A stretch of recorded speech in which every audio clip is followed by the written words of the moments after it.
A palavra, irmãos, que eu quero compartilhar com você nessa semana é fruto de uma mensagem que eu recebi há algum tempo atrás, mas não parecia ser algo muito pessoal, simplesmente uma boa mensagem. E depois de um tempo, com algumas situações pessoais acontecendo na nossa vida, começou a ecoar uma frase dentro de mim, que era: Deus não rola pedras. Eu falei, de onde que eu estou lembrando dessa frase?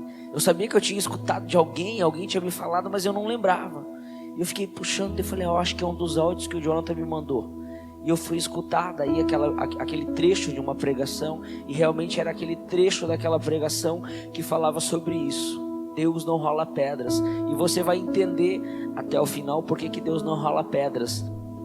Eu quero ler com você um versículo que está lá em João 21, 25. Há, porém, ainda muitas outras coisas que Jesus fez, e se cada uma das quais fosse escrita, tudo que nem ainda o mundo todo poderia conter os livros que se escrevessem. O que João estava querendo dizer, irmãos, com isso? Estava querendo dizer que se os milagres que Jesus fez fossem escritos em livros, o mundo não comportaria a quantidade ou o tamanho desses livros. A gente fala muito dos milagres que a gente conhece, que é descrito na palavra de Deus, mas Jesus fez e faz muito mais milagres. Feche seus olhos, vamos orar. Espírito Santo de Deus, nós oramos nesse momento, Senhor, repreendendo a incredulidade, repreendendo a religiosidade, a distração. Que os teus filhos, Senhor, estejam aqui com o único objetivo de ser alimentado pela tua palavra, que é viva, que é eficaz, que é transformadora. Nós abrimos a nossa mente, nós abrimos o nosso coração e te damos liberdade, Espírito Santo de Deus, para ministrar essa palavra sobre nós. Que essa palavra gere fruto, que essa palavra gere mudança, transformação nas nossas vidas, no nome de Jesus, amém. Então por que irmãos, nunca vai se conseguir escrever um livro com todos os milagres? Porque Jesus continua realizando milagres. Jesus, antes de subir ressurreto ao céu, ele diz o quê? Em meu nome farão coisas maiores do que eu fiz. Você toma essa promessa sobre a sua vida? Você tem vivido crendo realmente que isso é para você? E eu creio que por muito tempo a igreja não acreditou nisso, e por isso que a igreja não está vivendo isso. Eu falo isso por experiência própria. Não estou percebendo isso na minha vida também. A gente vê bênçãos de Deus, vê a manifestação de Deus, mas a gente precisa entender de fato o que é o milagre de Deus. Vamos, eu tenho orado e tenho crido que essa realidade vai começar a manifestar no meio de nós.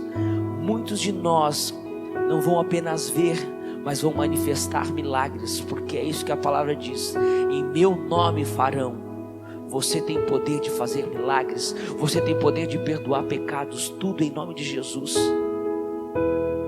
Nós temos que crer, irmãos, na realidade espiritual que Cristo nos deu, mas para isso também é necessário entender o que de fato é um milagre. Muitas pessoas confundem a bênção com o milagre. Tem gente que diz assim: se eu casar vai ser um milagre. Mas o que diz Provérbios 18, 22? Que o homem que encontra uma esposa, excelente coisa encontra, alcança uma bênção. Então não é um milagre, né? Por mais que às vezes as mulheres mudam muito a vida de um homem, a mulher não é um milagre na vida de um homem, ela é uma bênção. Para que haja um milagre precisa haver um diagnóstico totalmente desfavorável, totalmente contrário à natureza, às leis da natureza, às leis da física. Aí sim você pode dizer que você o quê? Recebeu do Senhor um milagre. Milagres são acontecimentos que vão além da lógica, acontecimentos fora do comum, acontecimentos que vão além das leis naturais. Para que haja milagre, às vezes não pode mais haver lógica. Milagre não precisa de lógica, milagre precisa de fé. E fé é crer na palavra de Deus não é crer na lógica, não é crer na física, não é crer na matemática, mas é crer no poder sobrenatural de Deus. A física nos diz que é impossível andar sobre as águas, mas se um dia Jesus Cristo te chamar para andar sobre as águas, como Ele chamou Pedro, e se Jesus dizer para você, vem, você tem uma escolha: escolher a física ou escolher a fé. Pela física você afunda, mas pela fé você caminha sobre as águas. Qual é a sua escolha? Pela matemática, irmãos, é impossível você com 5 pães e 2 peixes alimentar uma multidão. Matematicamente isso é impossível. Mas na mão de Jesus, 5 pães e 2 peixes alimentaram uma multidão. Ele diz que Ele partiu e dando graça deu aos discípulos, e os discípulos foram dando à multidão, e alimentaram mais de 10.000 pessoas. Por que mais de 10.000 pessoas? A Bíblia diz isso? Não, a Bíblia não diz isso. A Bíblia diz que foram 5.000 homens, fora mulheres e crianças. Mas nesse momento, se nós usarmos da lógica, né, se cada homem ali tivesse uma esposa e alguns tinham filhos, né, irmãos, 10.000 pessoas ainda é muito pouco. Provavelmente esse número é muito maior. Mas para que você não diga, meu, como pastor exagerado, vamos ficar com os 10.000 que já está de bom tamanho. E às vezes eu acabei de falar em lógica. Veja que nós não ignoramos a lógica. Nós cremos na ciência, na matemática, na física. Todas elas são exatas, precisas e funcionais para a nossa vida. Eu não estou aqui ignorando e tirando a importância delas. Eu estou dizendo que elas não podem parar o sobrenatural de Deus. Nada pode parar o sobrenatural de Deus quando Deus quer fazer. Se Deus quer fazer, não há lei da física que impeça Ele de fazer. Então o milagre vai sempre contra a lógica. Você necessita de um milagre? Na área que você necessita de um milagre, você precisa deixar a lógica, a ciência de lado e realmente ter fé no sobrenatural de Deus. Todo milagre é um manifestar sobrenatural de Deus. E a Bíblia relata muitos milagres. Eu acabei de certa forma aqui falar sobre 2, mas existem muitos outros. Mas a palavra de hoje eu quero compartilhar acerca de um milagre que eu particularmente acho muito bonito, que é a ressurreição de Lázaro. E a ressurreição de Lázaro está descrita, né, lá em João 11, com muitos detalhes.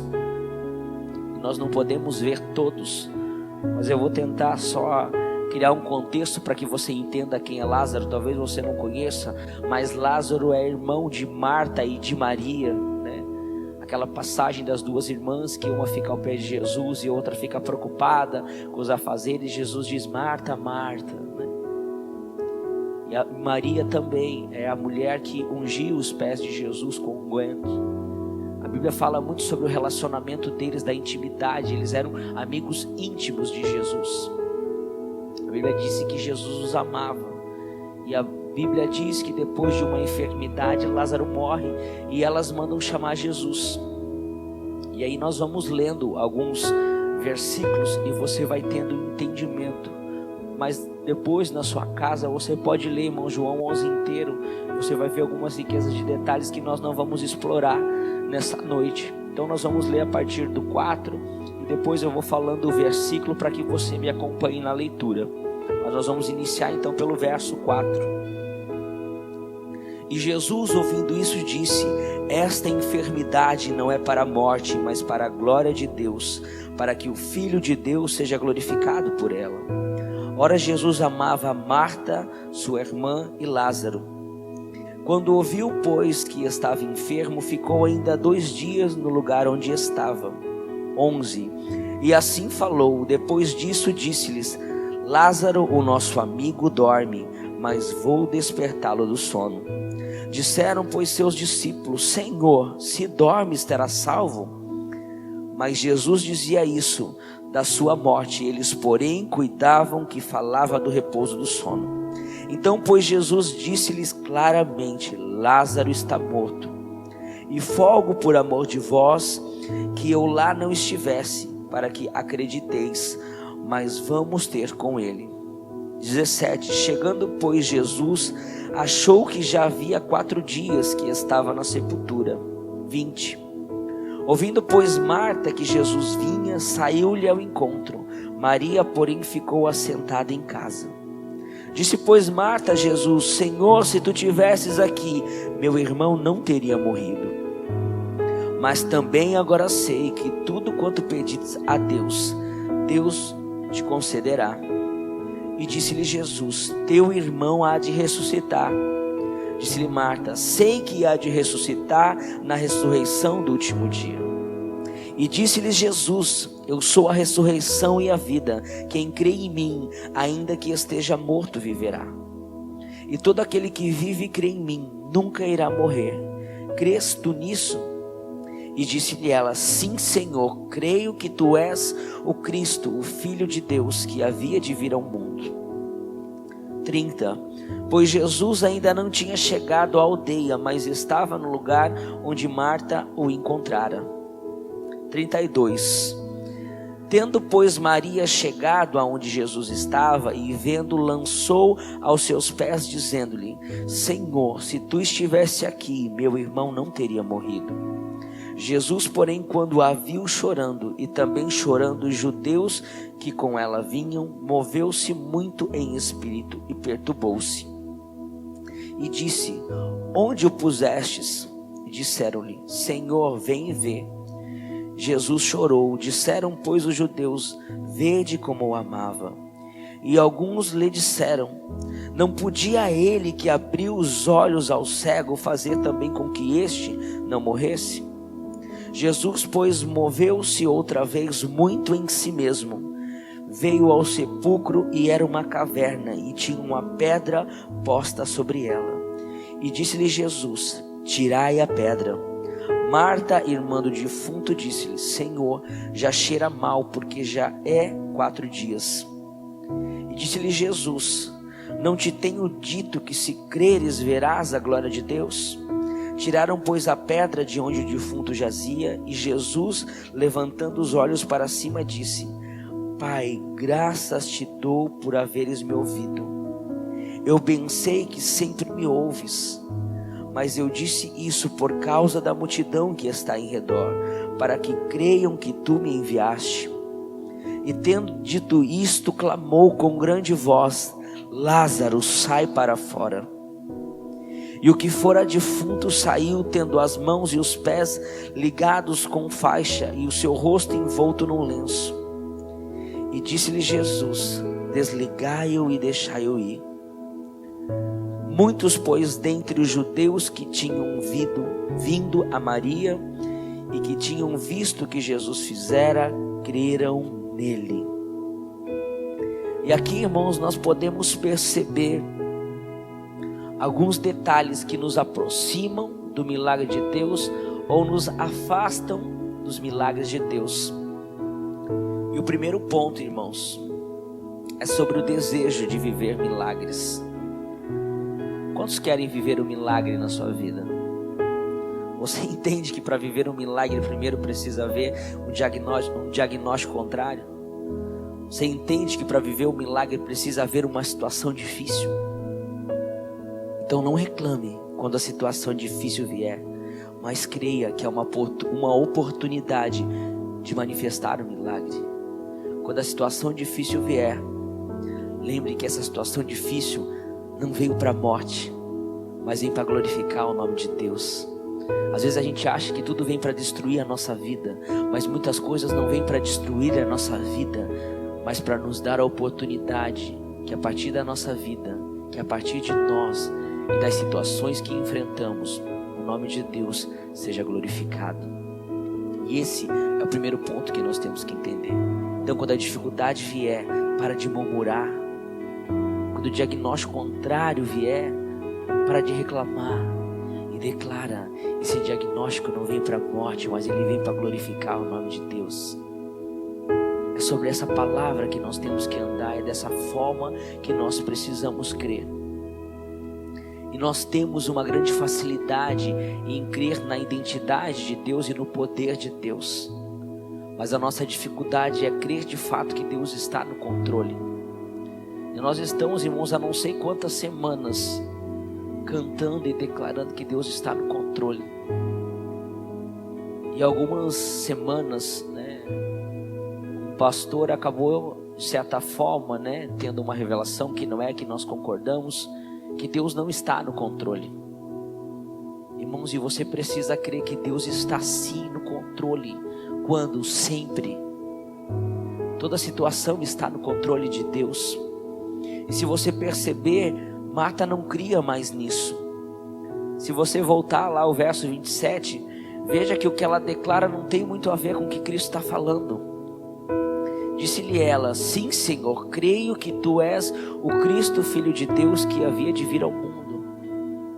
Jesus estava falando sobre ressurreição, sobre trazer vida a Lázaro. E ela não teve a revelação daquilo que Deus queria fazer.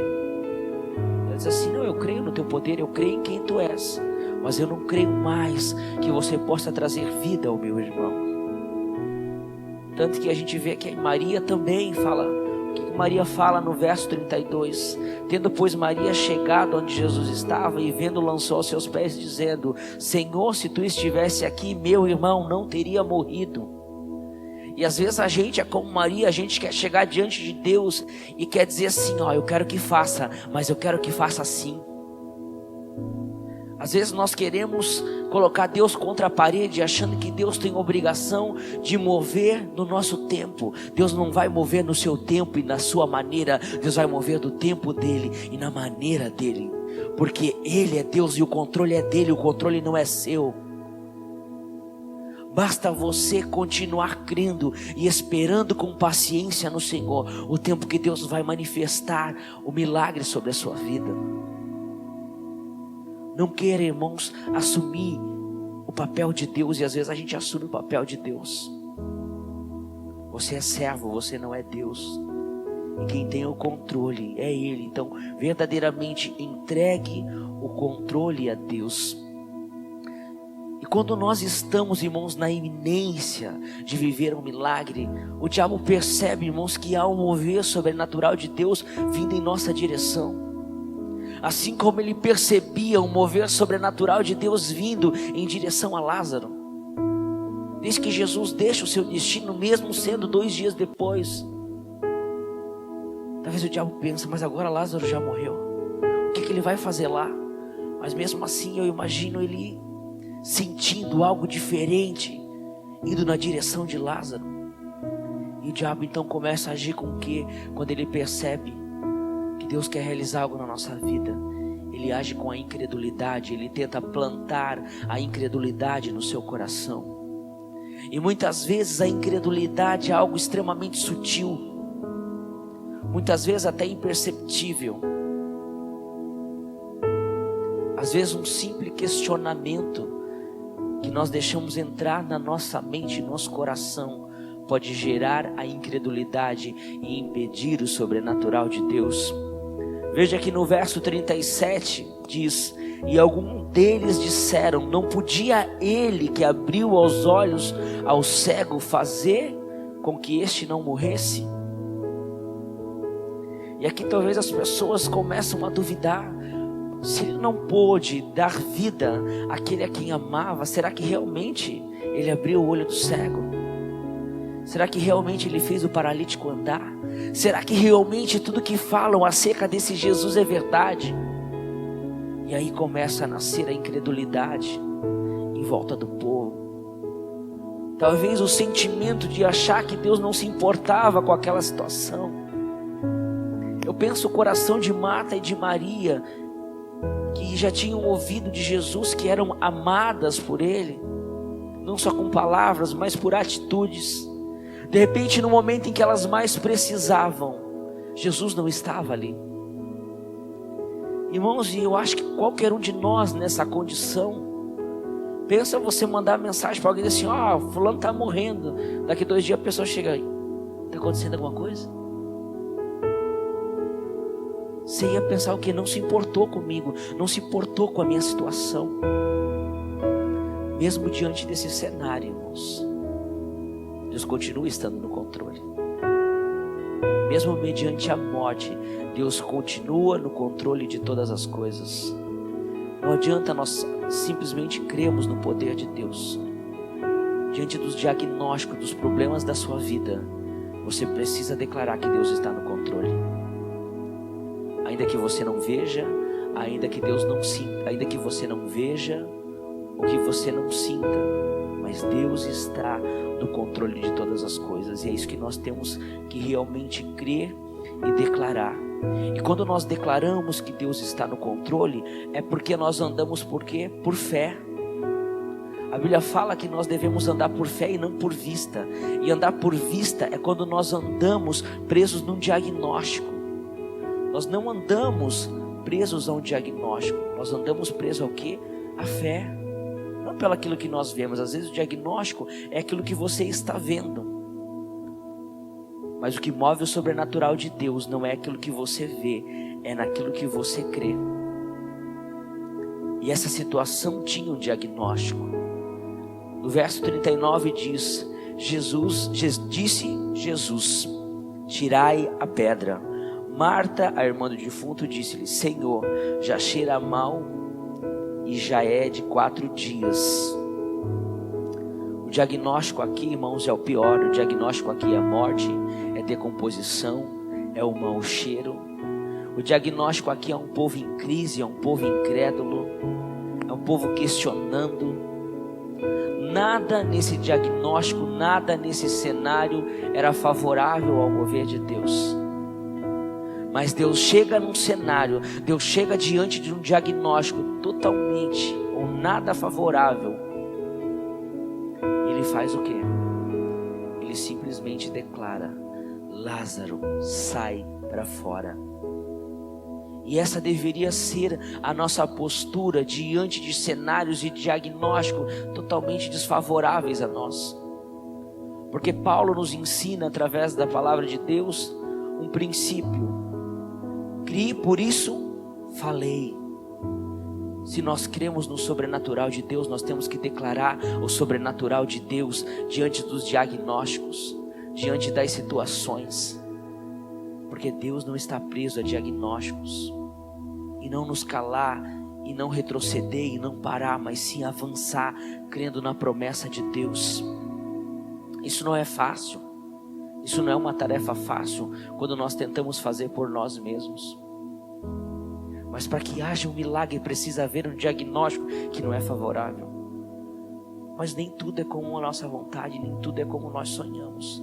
Mas mesmo assim eu continuo crendo que a vontade de Deus é boa, perfeita e agradável. Eu continuo crendo que Deus está no controle. Eu não sei de que forma, eu não sei quando, mas eu sei que Deus vai fazer. Eu não sei o tempo, eu não sei os meios, mas eu sei que Deus vai fazer. E assim como eu tive um diagnóstico não favorável, talvez você também tenha um diagnóstico. Talvez você tenha sido diagnosticado talvez com algum tipo de doença, com alguma enfermidade. Eu quero te dizer, não se prenda ao diagnóstico. Se prenda ao sobrenatural de Deus. Mas toda vez que nós recebemos um diagnóstico, o nosso primeiro pensamento é: se eu tivesse levado ele num especialista antes, se nós tivéssemos estimulado mais ele, se isso, e um monte de sis entram na nossa mente. E quando nós declaramos os sis da nossa mente, nós estamos declarando que o sobrenatural de Deus depende de nós. O sobrenatural de Deus não depende de nós. O sobrenatural de Deus não depende do seu sis. O sobrenatural depende do seu sim. Sim, eu creio. Sim, eu descanso. Sim, eu confio. Sim, eu mergulho. É esse sim que Deus espera de você. Que diante da situação você realmente declare: sim, eu confio. Irmãos, e essa é a nossa postura. Sim, nós confiamos. Porque quem vai fazer é Deus. Quem vai mover o sobrenatural é Deus. Deus é especialista em envergonhar diagnósticos. Todo diagnóstico é envergonhado quando Deus entra em cena. Ele já entrou em cena. Ele já está agindo, não somente em meu favor, mas em seu favor também. Você precisa crer nessa realidade. Sabe por quê? Independente de diagnóstico, Deus cura antes do diagnóstico, Deus cura durante o diagnóstico e Deus cura depois do diagnóstico. E em todas essas situações, Ele é suficiente. Ele é suficiente porque Ele tem poder para fazer. E como eu disse, não sei os meios, não sei o tempo, mas eu creio que Ele vai fazer. E você também deveria crer dessa forma, que independente da situação contrária na sua vida, Deus vai fazer. Só que antes de Deus declarar o milagre sobre a sua vida, é necessário rolar a pedra. E é por isso que eu iniciei essa pregação dizendo: Deus não rola pedras. Rolar pedras fala de habilidades naturais, fala daquilo que eu posso fazer. Deus não rola pedra, Deus ressuscita mortos. Deus faz milagres. E talvez Deus está te chamando para rolar a pedra que tem impedido o sobrenatural de Deus sobre a sua vida. E talvez a sua pedra seja a sua incredulidade, talvez a sua pedra seja os seus medos, seus anseios, seus comodismos, suas convicções. Mas é tempo de rolar a pedra. Se você realmente quer viver o sobrenatural de Deus, você precisa rolar a pedra. E todos nós, irmãos, já fomos como Lázaro. E talvez haja Lázaros aqui nessa noite. Lá em Efésios 2:1 diz: e vos vivificou, estando nós mortos em ofensas e pecados. Todos nós um dia estivemos mortos, mas Deus nos vivificou, Deus nos trouxe a vida. Um dia Ele disse: ei, sai para fora, sai do pecado, sai das trevas e vem viver na minha maravilhosa luz. E sabe quando isso aconteceu? Sabe quando você saiu da caverna das trevas, da escuridão? Quando um dia você não só creu, mas você confessou Jesus Cristo como o Senhor da sua vida, para receber a vida de Deus. E veja que receber a vida de Deus, eu não estou falando de uma existência. Eu sei que você tem vida física, eu sei que você existe. Mas se você nunca confessou Jesus Cristo como o Senhor da sua vida, você não tem vida, porque Ele diz: eu sou o caminho, a verdade e a vida. E talvez hoje Ele quer te dar vida. Quando nós confessamos Jesus como o Senhor das nossas vidas, nós nos tornamos um só espírito com Ele. Então, em algum momento da sua vida, você tem que dizer assim: sim, eu creio, sim, eu confesso, a partir de hoje, Jesus é Senhor da minha vida.